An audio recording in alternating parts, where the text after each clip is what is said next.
Well, good morning. We're going to move right along. I am Judge Eileen T. Gallagher in the 8th District Court of Appeals. Our next presentation is Third Time is a Charm, an overview of the Ohio Supreme Court's third edition of its writing manual. Between our two panelists, they have combined over 40 years of writing experience in appellate practice. Today's presenters are Amy Cheatham Tai. Amy is in her second decade at the 8th District Court of Appeals. And prior to that was an assistant prosecuting attorney in the appellate division at the Lake County Prosecutor's Office. And our next presenter is Holly Marie Wilson. Holly has spent over 20 years as an appellate advocate, most of those years as a partner at Reminger. So I would say between the two, we have experts in writing, especially appellate writing. With that, Amy and Holly. Good morning, everyone. It's always nice to talk in front of a group who enjoys writing and understands the importance of the written word and oral advocacy. And for this reason, we can geek out a little bit about citation rules when usually you talk to people about this and you just kind of watch their eyes glaze over. So the topic today is the Supreme Court of Ohio's new writing manual. It is the third edition. It became effective in June of this year. The history of the manual, pretty simple. We have what began as the manual of forms and citations used in the Ohio official reports that came out in 1985. That was really Ohio's first stab at trying to create a uniform citation system that was not the Blue Book. That manual was updated in 92, 2002, and then in 2012, we have the first edition of the Ohio Citation Manual. Now, of course, we're in our third. And just a word about the history of the manual. From writing prior to our third edition, we would always focus on the date of May 1st, 2002. And the significance of that date was that was when the Ohio Supreme Court established a repository for opinions from the Court of Appeals, the Court of Claims, and then selected trial court opinions. So in establishing that repository, those cases would be posted on the Ohio Supreme Court website starting May 1st, 2002. And they would have a website. So you would see, for example, I'm just making this up, a 2004-Ohio-1962. As you're going to learn through our presentation today, we're not going to focus anymore on the May 1st, 2002 date. So why the changes? Most legal research today focuses on electronic resources. We don't need 3 separate hardbound volumes of books that have to be updated and paid for every year and that fall out of completeness very, very quickly. So with utilizing electronic databases, parallel citations are no longer needed or useful. And that's probably the biggest takeaway from this manual. We're doing away with parallel citations. And why does that help? Well, as a practitioner, you have limited space in your brief to get across your message. And what you don't want is to take 3 lines of parallel citations that just take up way too much of the brief. And you start glazing over. You get to the point where you're reading the brief, skip the citation, try to find where the sentence picks up and go. So when people have reviewed the new writing manual, they've of course come to the conclusion, rightfully so, that it makes opinions and briefs more readable. Sentences are no longer bogged down with long citation sites. And now that we have all of the Ohio opinions on the Ohio website or using the Ohio website, everything's quick and easy to find. And the goals of citation, of course, they haven't changed. You want to provide the reader with sufficient information so that the reader can decide which authorities to check and in what order, where to find those authorities. And again, you don't want to consume too much. Yeah. Reactions from the legal community are exactly what you'd expect: simplification, readability, and simplifying the citation process. All right, and just remember that really the goal of the citation is so that your reader knows what is the main site that they want to go to check. You want to give them accurate information so that they can easily retrieve that site, and you don't want the citation to never be a distraction to the reader getting to the substantive portion of your argument or your analysis. One of the interesting points you'll find in the preface to the new manual, starting with the second edition, the court let us know that Ohio judges and lawyers are not required to follow the manual, but the committee hoped it would be useful in the writing process. That's changed. We now have the third edition, and in the third edition, the court strongly recommends that petitioners use this. So that, that's the sign. Use the new manual, use the sites. You want your writing to be credible. And one of the ways we prove credibility is to follow the rules. Although the judiciary doesn't have to, because you also get to do it. Right, and I would just add to that too, use the manual in a way that makes sense. If something doesn't make sense to you, even though you wanna be in compliance, but if it really doesn't make sense for what you're trying to do, and there's something that you wanna kind of point out a little differently, you can still do that. What are the new features and updates? The first one, and it should have been obvious, and who knows why it took this long, but when you access the manual online now, it's clickable. If you find the rule you want in the table of contents, you click it and it's brought right to it. Makes life easier. Also, there is a cheat sheet, and I'm obviously not going to go over this thing because, but 90% of the citation questions you have, you're going to be able to find on that cheat sheet. So start there. If your question's not answered, move forward into the manual. And this cheat sheet is clickable too. So on that left-hand side, for example, under jurisdiction where you see Supreme Court of Ohio, if you click on that, it'll take you to that page in the manual that discusses citing an Ohio Supreme Court case.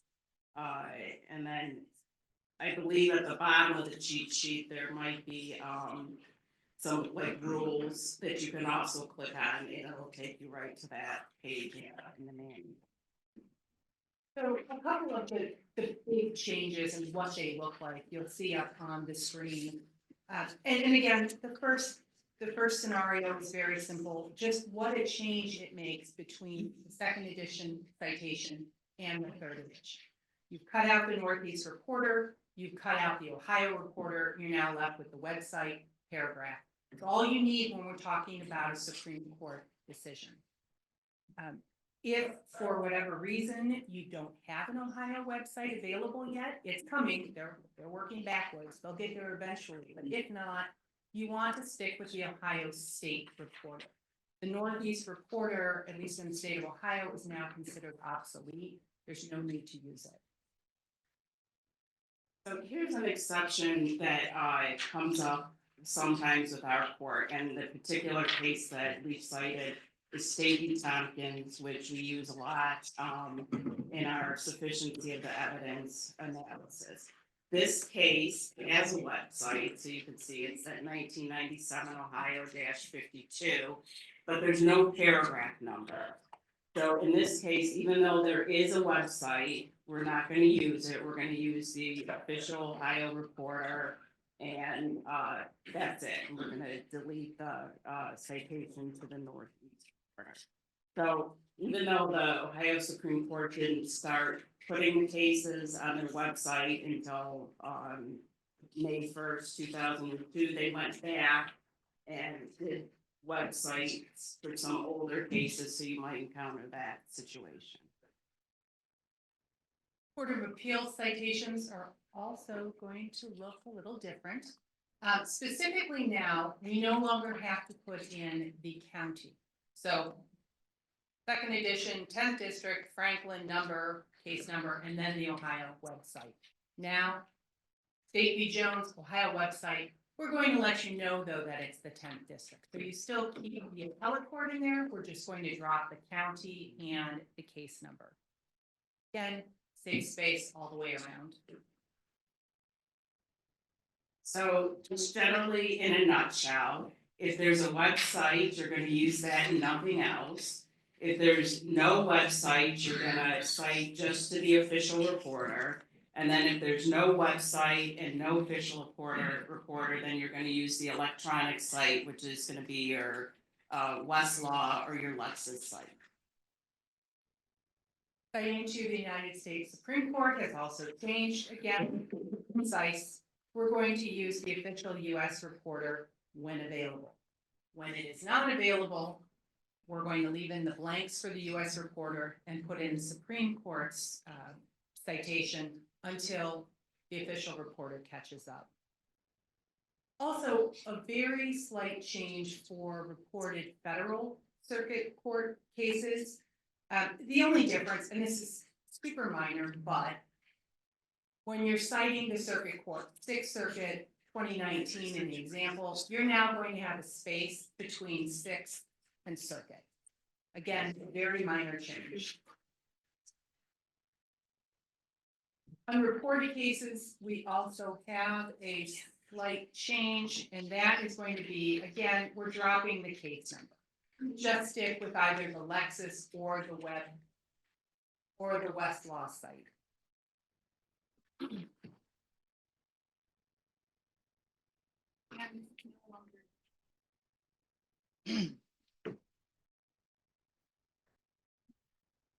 I swear I'm pushing the button. All right, Ohio constitutions and statutes. Again, very minor changes.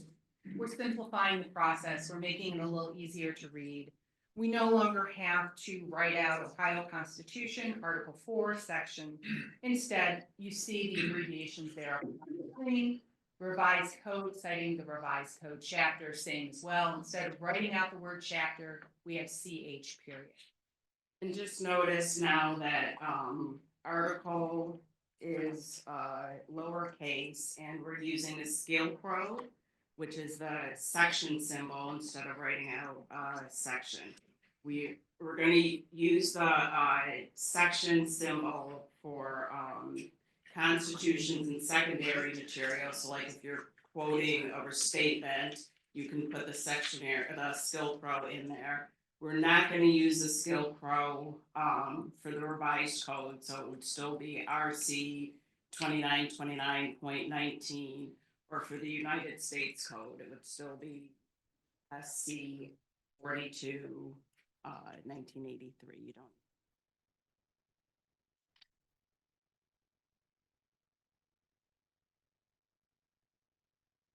Okay. Other citation changes, very quickly. We now have the ability to use a permalink. Often in briefs, we find ourselves citing to specific websites, web pages. Those pages change over time. Sometimes they're deleted altogether. And of course, when we're writing and when we're advocating, we want to be as specific as possible. Using a permalink allows an author to freeze that citation in time. So if the court's looking at your brief 6 months later, 2 years, 3 years later, the website that they pull is going to look exactly the same as the one you want to reference in your brief.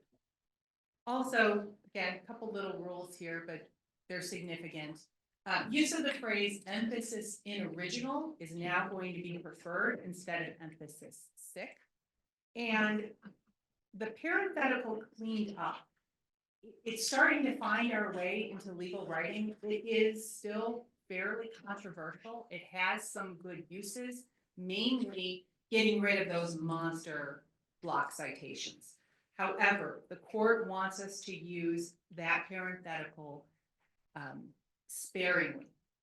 So cautiously, if it starts gaining traction, maybe this gets revisited. But in the meantime, err on the side of not including it if you can get away with it. Some other style changes, we're gonna use ellipses, instead of asterisks to, denote omissions in quoted material. And there's a space between, each ellipsis.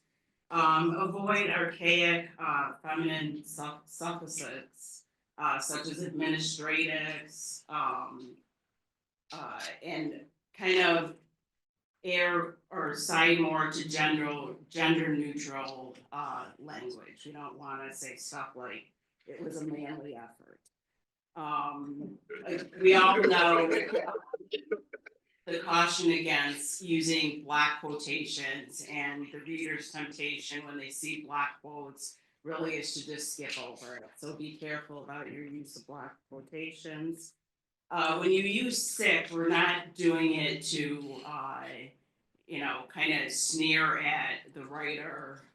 We want to connote that we're quoting exactly as the intended quote is, and we're not using it to kind of jeer at what someone has written.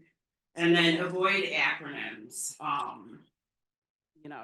Doctor abbreviated is okay, but use abbreviations and acronyms that people are going to recognize and know right off the bat what they are.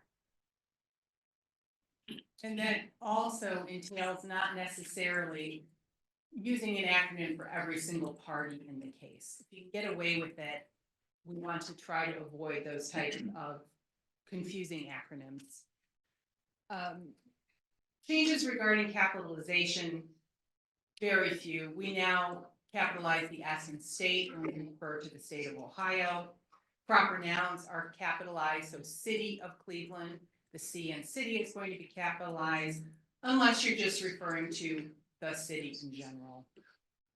Also, and this hasn't changed, but when you're referring to a higher court, you're going to capitalize the C in. And just a change, slight change with the placement of footnotes. In the second edition, the footnote went after the year, and now it's gonna go before the year. If you have a website, then the footnote would go right after the website or the pinpoint site. And then just a general caution about footnotes, you want to use those sparingly. Again, if it's really important, it should be in the body of your text.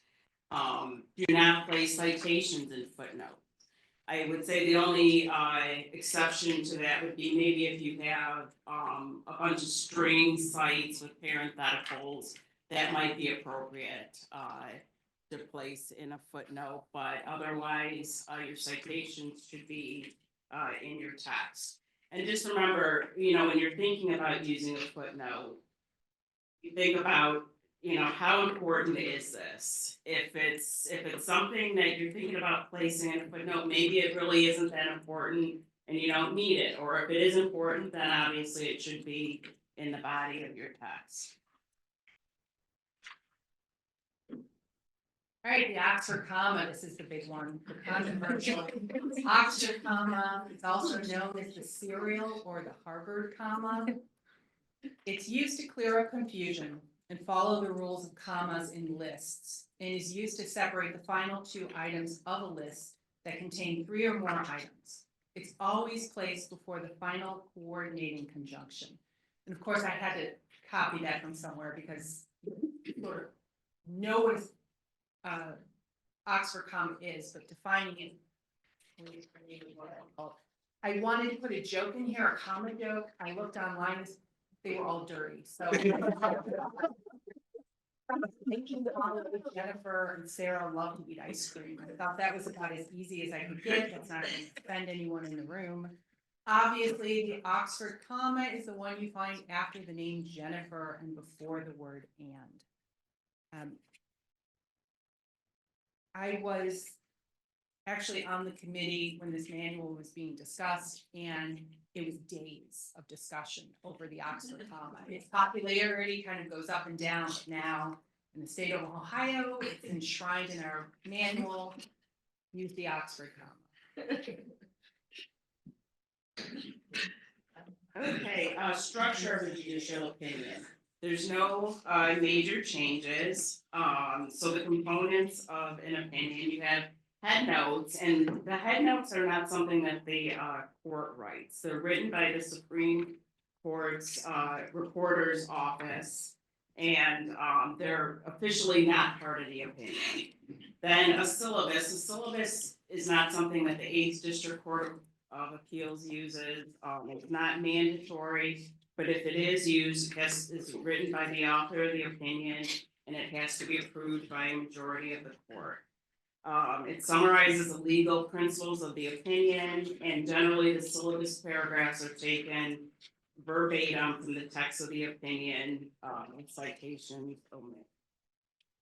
In your opinion, and our first panel kind of talked about this, tell us if you're staff attorney and you're writing for the court, what's the disposition?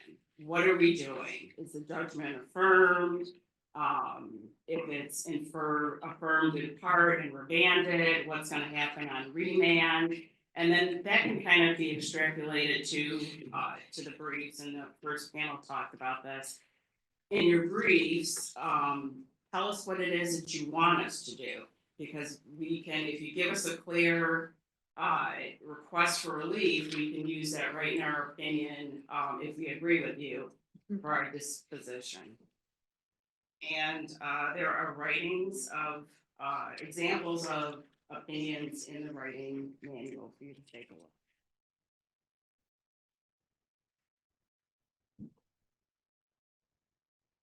So the outline of a typical opinion.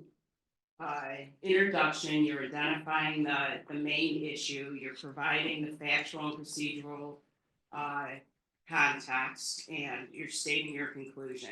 Just a brief word on the facts and the procedural part.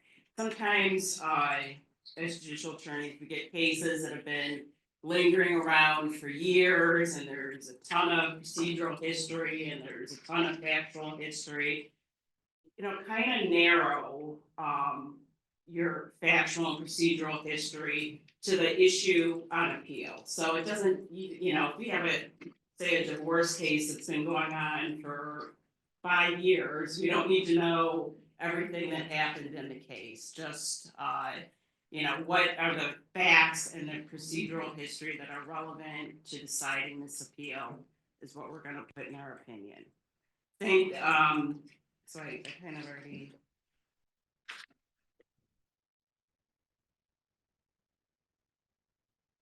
The legal analysis.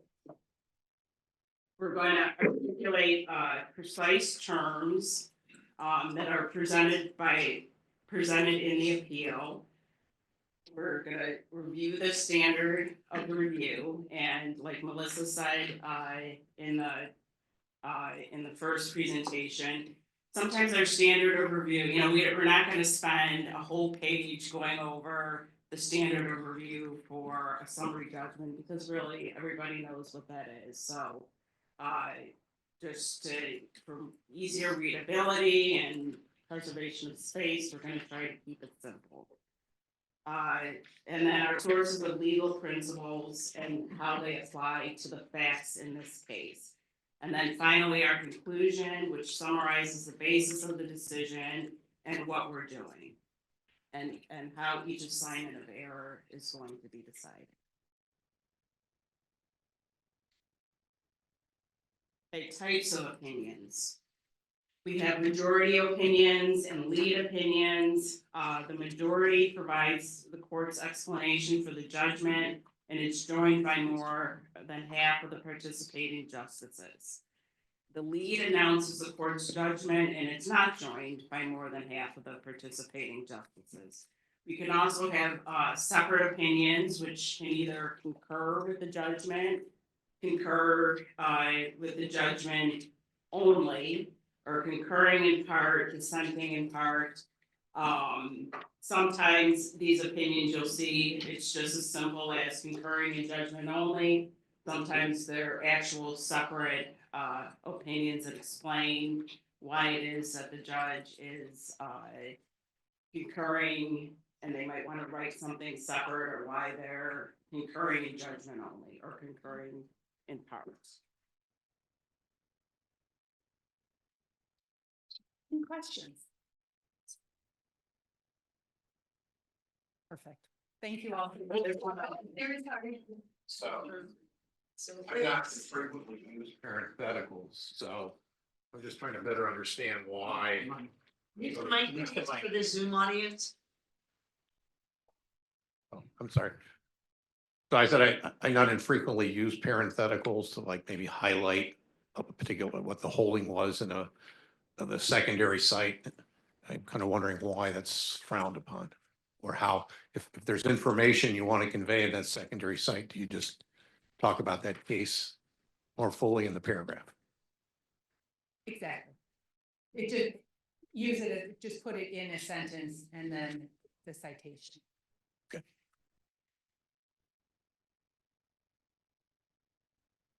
On occasions, there is a reference to citations omitted when they have a block paragraph and you don't want to have 32 different. Should I repeat it? No. Yes. Yeah. All right. Where there's a block paragraph, many times there's in parentheses citations omitted so that you do not cite the 32 different cases in there. Is that to replace cleaned up, or is that still usable, or? I still use citations omitted. Cleaned up has a similar connotation, but people find it, are still taking offense to the cleaned up versus citations omitted. So I stick with citations omitted. Can you put one citation omitted for the paragraph, or for each area where the case is not being cited, you then put citation omitted? In other words, when you clean it up, you get rid of all of that stuff, and that's why you have cleaned up. But if you do citations omitted, do you need to do it for each case that is then being omitted? I would do it once. I think just to keep it a little more succinct, that would be my thinking.